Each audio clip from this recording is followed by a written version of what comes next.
एक छोटा सा कस्बा था जहां हर तरफ पहाड़ियां और घने जंगल थे। उस कस्बे में एक 12 साल का बच्चा रहता था। नाम था आरव। आरव बहुत ही जिज्ञासु किस्म का बच्चा था। हर चीज के पीछे ये क्यों होता है, ये कैसे काम करता है वाले सवाल पूछना माँ पापा कभी कभी परेशान हो जाते। लेकिन गांव भर में सबको आरव की शरारतें और सवाल अच्छे लगते। एक दिन छुट्टियों में आरव जंगल की तरफ खेलने चला गया। उसके साथ कोई दोस्त नहीं था, इसलिए वो अकेला ही पेड़ों के पीछे पीछे निकल पड़ा। थोड़ी देर बाद उसे एक पुरानी पगडंडी दिखी जो किसी काम की नहीं लग रही थी। जिज्ञासु मन ने कहा, चलो देखते हैं कहाँ जाती है ये पगडंडी। आरव धीरे धीरे चलता गया और अचानक सामने उसे एक अंधेरी गुफा दिखाई दी। गुफा बहुत रहस्यमयी लग रही थी। जैसे ही आरव भीतर गया, वहां से ठंडी हवा आ रही थी। कोई सामान्य बच्चा शायद डर जाता, लेकिन आरव तो रोमांच का दीवाना था। उसने फट से गुफा में कदम रख दिया।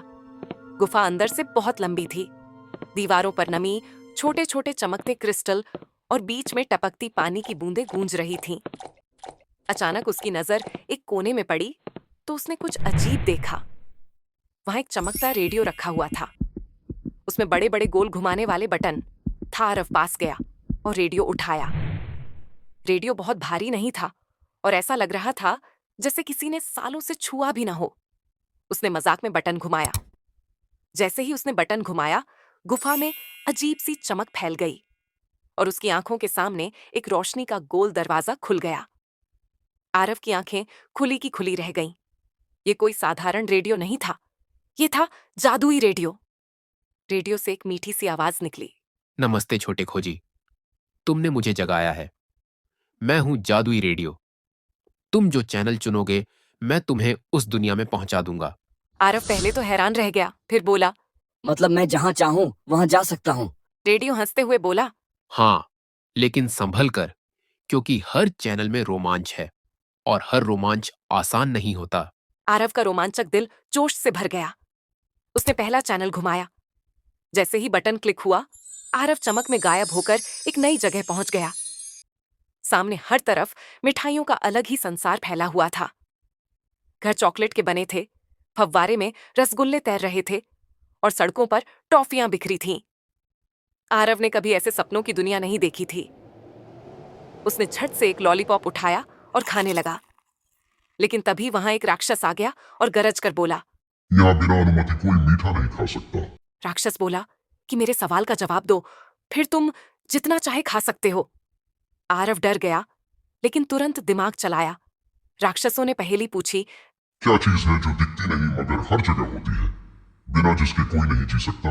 आरव मुस्कुराया और बोला, हवा। राक्षस चौंक गया, फिर हंस पड़ा। वाह, तुम बहुत तेज हो बच्चे। जाओ, जितना खाना है खाओ। आरव ने मजेदार मिठाइयां खाईं और रेडियो को फिर घुमाया। अब वह सीधे समुद्र के पास पहुंच जाता है। वहां पानी के बीच से अचानक एक सुंदर जलपरी प्रकट होती है। वह मुस्कुराते हुए कहती है, तुम कौन हो और यहाँ क्यों आए हो? आरव अपनी रेडियो की ओर इशारा करता है।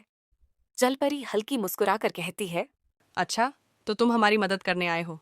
फिर जलपरी बताती है, इस समुद्र में एक मगरमच्छ है जो हमें परेशान करता है, तुम उसे भगा दो। तभी आरव आता है, ढोल बजाता है और मगरमच्छ डर के मारे भाग जाता है। जलपरी खुश होकर उसका धन्यवाद करती है। रेडियो ने फिर चमक दी और आरव तीसरी दुनिया में चला गया। इस बार वह खुद को एक अजीब शहर में पाता है, जहां सब लोग हवा में तैरते हुए दिखते हैं और हर किसी के हाथ में एक घड़ी है। यहाँ समय को हर कोई अपनी मर्जी से तेज या धीमा कर सकता था। आरव ने देखा कि एक छोटा बच्चा रो रहा है क्योंकि उसकी घड़ी टूट गई थी और वो समय में फंस गया था। आरव ने अपनी अकल लगाई और घड़ी को जोड़कर बना दिया। बच्चा मुस्कुराया और वापस अपने परिवार से मिल गया। यह देखकर शहर के राजा ने कहा, तुम जहां जाते हो मदद करते हो। रेडियो ने तुम्हें सही चुना है। आरव मुस्कुराया और जैसे ही आरव ने रेडियो का चैनल घुमाया, वह अपनी प्यारी दादी के पास पहुंच गया। दादी उसे देखकर मुस्कुराई और बोली, बेटा, मैं तुम्हारा ही इंतजार कर रही थी। आ तू और मेरे पास में बैठ। मैं तुझे आज एक खास कहानी सुनाती हूँ। आरव अपनी दादी के पास बैठ गया और दादी ने कहानी शुरू की। एक छोटे से गांव में एक नन्हा सा लड़का था। नाम था टिम्मी। टिम्मी भी तेरी तरह बड़ा ही शरारती और जिज्ञासु था। उसकी आदत थी हर जगह झांकना, हर चीज को हाथ लगाना और हर किसी से सवाल पूछना। एक दिन टिम्मी को अपने घर की छत पर रखा हुआ धूल से भरा एक रेडियो दिखा। वो अकेले था। उसने सोचा, क्या होगा अगर मैं इसका बटन घुमा दूं? जैसे ही उसने बटन घुमाया, धड़ाम! टिम्मी एकदम नई जगह पहुंच गया। वहां सब कुछ उल्टा पुल्टा था। चीजें हवा में तैर रही थीं। टिम्मी बोला, क्या मजेदार जगह है। मगर जल्दी ही उसकी मस्ती शरारत में बदल गई। वो तितलियों को पकड़ने दौड़ पड़ा, पेड़ के ऊपर चढ़ गया और वहां के नियम भूल गया। वहां के राजा ने मना किया था, बिना पूछे किसी चीज को छूना मत। लेकिन टिम्मी कहाँ मानता। जैसे ही उसने सबसे बड़ा खिलौना को छुआ, सब खिलौनों की आंखें लाल हो गईं और टिम्मी डर गया। उसके चारों तरफ अजीब अजीब आवाजें आने लगीं। टिम्मी घबरा गया, रोने लगा और बोला, अब घर जाना है, दादी के पास जाना है। उसे याद आया, रेडियो की एक खास बटन घर वापस ले जाती है।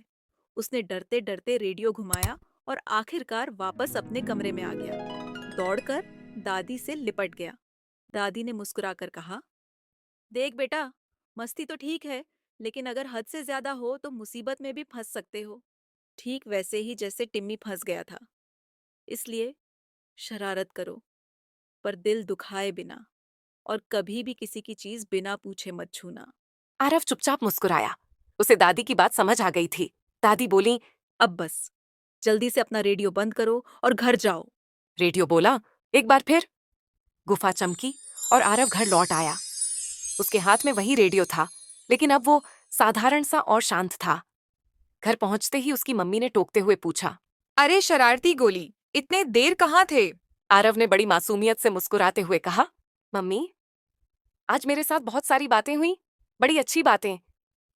और मैं दादी से मिला और उन्होंने मुझे मजेदार और सीख देने वाली कहानी भी सुनाई। मम्मी हंसते हुए बोली, अच्छा अच्छा, बस अब तेरी शैतानी खत्म कर चल, अब जाकर पढ़ाई पर ध्यान दो। आरव मन ही मन मुस्कुराया, क्योंकि उसे पता था वह जो जादुई रेडियो लेकर आया था, वास्तव में उसे मस्ती के साथ समझदारी भी सिखा गया था।